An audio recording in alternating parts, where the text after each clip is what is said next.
नमस्कार साथियों, स्वागत है आपका प्रैक्टिस विथ आलोक के इस यूट्यूब चैनल पर। और साथियों, आज का जो हमारा विषय है वो है गंगा नदी। कि गंगा नदी कहाँ से निकलती है। कोई कहता है कि गंगा नदी बद्रीनाथ से निकलती है, कोई कहता है उत्तरकाशी जिले के गंगोत्री के गोमुख से गंगा नदी निकलती है, कोई कहता है संतोपत हिमालय से गंगा नदी निकलती है। तो आपको भी कहीं ना कहीं कन्फ्यूजन होता होगा।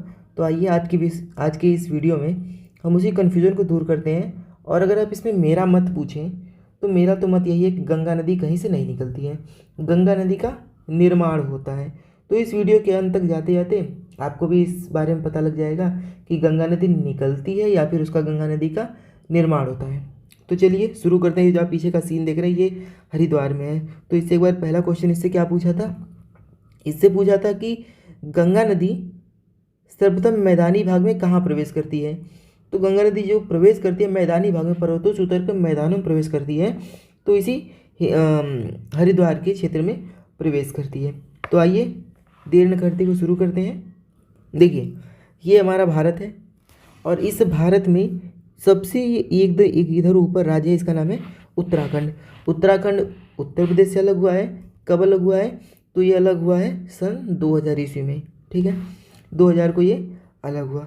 और इस उत्तराखंड को अगर हम और बढ़िया से देखें तो उत्तराखंड के दो भाग हैं। देखिए, उत्तराखंड का जो आपको गुलाबी वाला भाग दिख रहा होगा इसका नाम है कुमायूं हिमालय। अरे कुमायूं हिमालय नहीं, इसका नाम है कुमायूं रीजन। और इसका नाम है गढ़वाल। इसका नाम देखिए गढ़वाल। गढ़वाल में ग्लेशियर पाए जाते हैं। और ग्लेशियर क्या होते हैं? तो ग्लेशियर बड़े बड़े चट्टानों के खंड होते हैं या फिर बड़े बड़े बर्फ़ की चट्टानें हम उनको कहते हैं, जिससे नदी का निर्माण होता है। अब कोई पूछेगा कि यहाँ पर ग्लेशियर पाए जा रहे हैं, गढ़वाल में ग्लेशियर पाए जा रहे हैं, लेकिन कुमायूं में क्यों नहीं पाए जा रहे हैं? तो गढ़वाल जो है वो कुमायूं की तुलना में ऊंचा है और ये उसकी तुलना में नीचा है। अब क्या होता है कि प्रत्येक 165 मीटर की आप ऊंचाई पर अगर जाएंगे तो तापमान में 1 डिग्री सेल्सियस की कमी हो जाती है। और जिसके कारण 1 डिग्री सेल्सियस के तापमान में कमी हो जाती है। अगर आप मान के चलिए कि अगर आप 1600 मीटर लगभग 1 मील की ऊंचाई पर चले गए तो तापमान में 10 डिग्री सेल्सियस की कमी आ जाएगी। और ये कमी क्यों आती है? तो ये बेसिकली सूर्य का टॉपिक है, लेकिन चलिए, तो कमी इसलिए आती है कि जब हम धरती पर रहते हैं, जब हम धरती की सतह पर रहते हैं, तो सूर्य का तापमान सभी चीज़ों को, हमारे अगल बगल की चीज़ों को मिल रहा होता है। और जिसमें अगर आप किसी घर के बगल में खड़े हैं तो वहाँ की दीवार गर्म है, उससे आपको ऊष्मा आ रही है। अगल बगल आपके लोग होते हैं, उन पर भी सूर्य की रोशनी पड़ रही है, उनसे भी आपको ऊष्मा मिल रही है। और धरती से ऊर्जा टकरा कर पुनः वापस अंतरिक्ष की ओर जाती है, तो उससे भी आपको कहीं ना कहीं ऊर्जा मिलती है। और जब हम धीरे धीरे ऊपर जाते हैं तो ये सारी जो रुकावट होती है ये नीचे ही छूट जाती है और ऊपर का तापमान धीरे धीरे कम होने लगता है, ऊपर का तापमान माइनस में जाने लगता है। ठीक है, तो जब ये माइनस में चला जाता है तो यहाँ पर हिमालय के रीजन में जाकर, जो हिमालय का हमारा रीजन है जम्मू कश्मीर लद्दाख का और उत्तराखंड का, तो यहाँ पर जाकर ये बर्फ़ का रूप ले लेता है। ठीक है, इतना बात आपको समझ में आ गई होगी। और हमारे आसपास नमी होती है, तो गर्मी में हम उस नमी को नहीं देख पाते हैं, लेकिन ठंड, अभी इस समय ठंड का मौसम चल रहा है, तो आप जब फूकेंगे मुंह से, या मुंह से जब आप सांस लेते हैं, नाक से सांस लेंगे, तो आप देखेंगे कि बाहर धुआं टाइप आ गया है, कोहरा टाइप आ गया है आपके, जो आपके शरीर से निकला है, तो वो नमी होती है। नमी ठंड के मौसम में जम जाती है और वो आपको दिखने लगती है, और गर्मी के मौसम में वो आपको दिखती नहीं है। ठीक है, तो ये क्लियर हुआ होगा कि ये ऊंचा रीजन है हमारा कुमायूं गढ़वाल वाला, और कुमायूं वाला नीचा रीजन है। यहाँ पर भी ठंड होती है, लेकिन यहाँ पर इतनी ज़्यादा ठंड होती है कि यहाँ पर ग्लेशियर पाए जाते हैं, जिससे नदियों का निर्माण होता है। ठीक, तो देखिए इसको और बढ़िया से देखते हैं। ये देखिए, ये हमारा उत्तराखंड है, ये भारत है, ये उत्तराखंड है, ये हमारा रीजन देखिए पूरा ये उत्तराखंड है।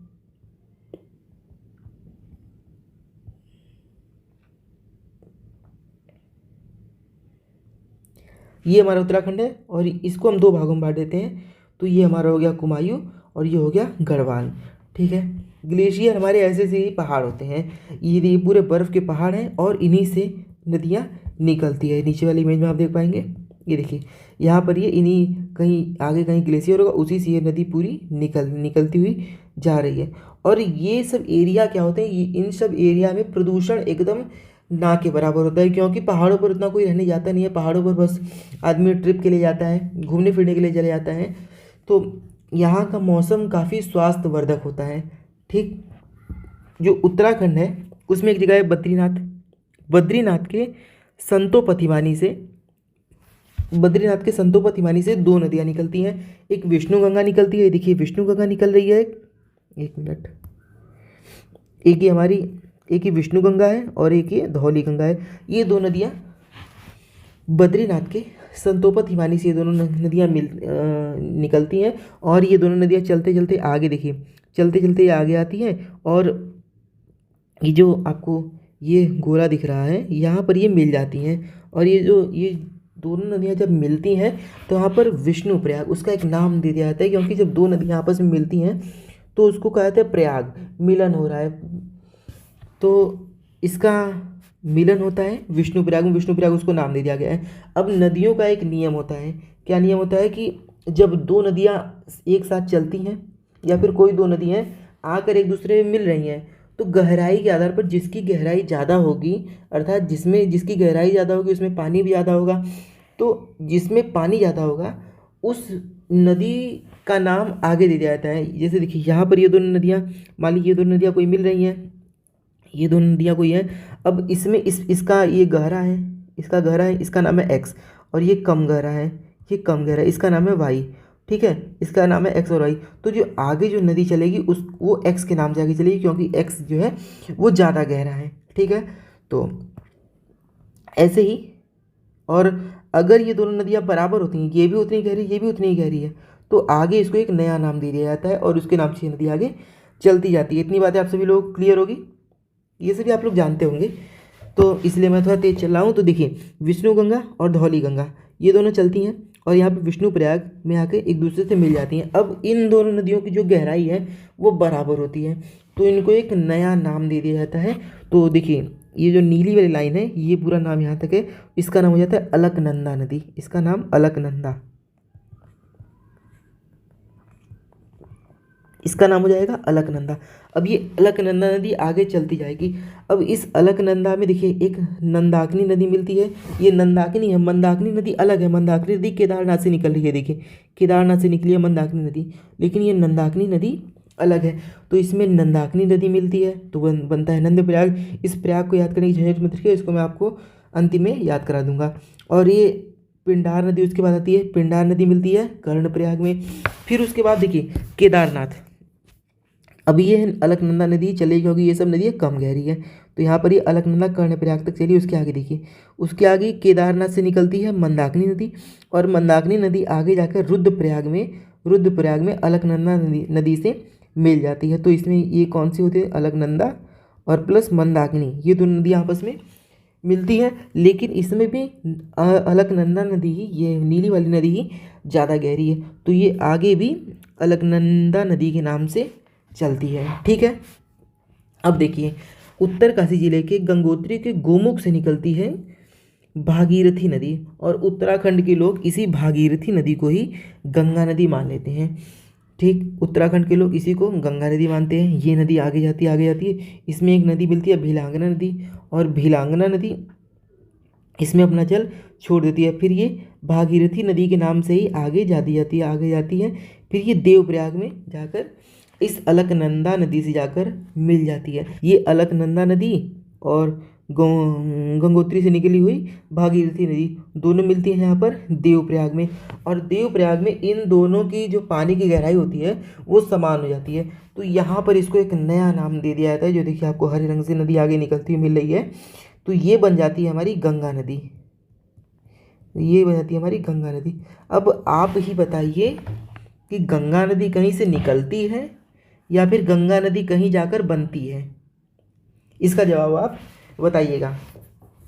अब देखिए एक और इसमें सवाल आता है कि गंगा नदी का जो गंगा जल होता है उसमें कीटाणु नहीं पड़ते हैं, उसको आप कितने भी दिन रख दो उसमें कीटाणु नहीं पड़ते हैं।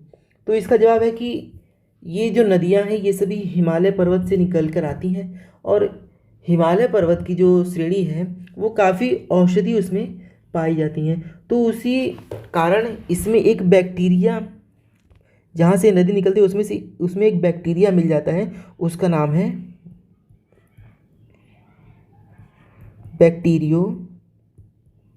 बैक्टीरियोफेज, बैक्टीरियोफेज नामक एक इसमें जीवाणु आकर मिल जाता है और वो सभी जो हानिकारक विषाणुओं को खा लेता है, जो जो जिससे जल हमारा प्रदूषित होता है, जिससे जल में कीड़े बनते हैं, उसको ये खा लेता है, जिसके कारण गंगा जल में कभी भी कीड़े नहीं बढ़ते हैं। तो इसका कारण है ये बैक्टीरियोफेज नामक इसमें एक जीवाणु पाए जाते हैं, फिर एक बैक्टीरिया पाया जाता है, जिसके कारण गंगा नदी में कभी भी कीड़े नहीं पड़ते हैं। अब एक और इस पर सवाल बनता है कि ये भिलांगना नदी, यहाँ पर कौन सा बांध है? यहाँ पर टिहरी बांध है। 1 मिनट,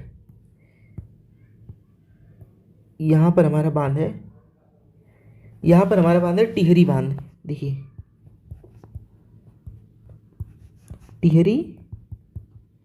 टिहरी बांध, ठीक है। अब टिहरी बांध किस किस नदी के संगम पर है?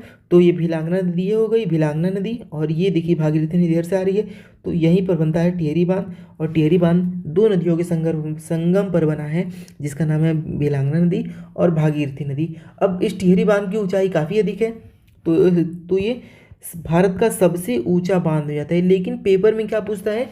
पेपर में पूछता है भारत का सबसे ऊंचा गुरुत्वीय बांध कौन सा है। भारत का सबसे ऊंचा बांध तो टिहरी बांध है, लेकिन पेपर में पूछता है भारत का सबसे ऊंचा गुरुत्वीय बांध, तो हो जाता है हमारा भाखड़ा नांगल। नहीं है, इसका नाम है टिहरी बांध। तो ये देखिए ये है टिहरी बांध। ये कहाँ है? ये भागीरथी और भिलांगना के संगम पर, ये भागीरथी और भिलांगना के संगम पर हमारा बना है टिहरी बांध, ठीक है। अब टिहरी बांध के सपोर्ट के लिए एक बना है पोटेश्वर बांध, इसके पीछे एक पोटेश्वर बांध यहाँ का बना होगा, पोटेश्वर बांध, ठीक है। अब देखिए ये है हमारा भाखड़ा नांगल बांध, ये सबसे ऊंचा गुरुत्वीय बांध है, ये हमारा सबसे ऊंचा गुरुत्वीय बांध है। इसकी ऊंचाई कितनी हो जाएगी? तो सर इसकी ऊंचाई हो जाएगी 226 मीटर, इसकी ये ऊंचाई हो जाएगी 226 मीटर। और ये सबसे